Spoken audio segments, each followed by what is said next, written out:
This week's episode takes us on a ride, so stay tuned for my breakdown and review of episode 4 of Bad Batch Season 2, titled Faster. But before we get into it, if you're a fan of our videos, please like our content and subscribe to the channel. It really does help us out and gives us the opportunity of creating more content for you. So let's dive in. Alright, so we start off on Ord Mantell with Wrecker and Omega playing Dejarik, which is a popular holographic board game, which if you didn't know, we first see in A New Hope when Chewbacca and R2-D2 play a game of it on the Millennium Falcon.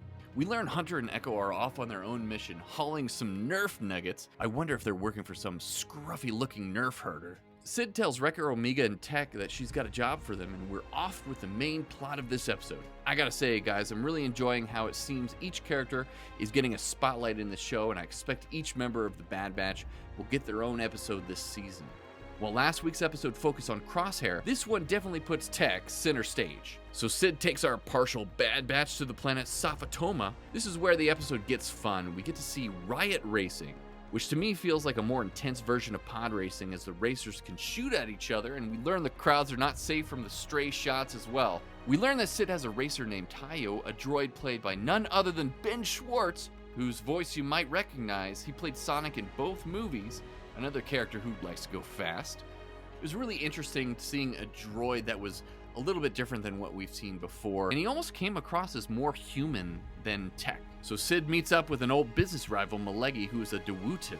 You might recognize the species, which was first seen in Force Awakens in Maz Kanata's bar. There we meet Grumgar the Hunter. And I gotta say, I like the design of this alien. It's really cool. It's cool to get to see something completely different than a human. It's perfect for an antagonist of this episode. So Malegi wagers his racer, Jet Venom, great name by the way, that he'll beat Tayo, and of course Sid takes the bet. So with most stories such as this, we see that Malegi cheats and ends up winning and holding Sid captured, while our Bad Batch team have to figure out how to beat them in a double or nothing bet the next day.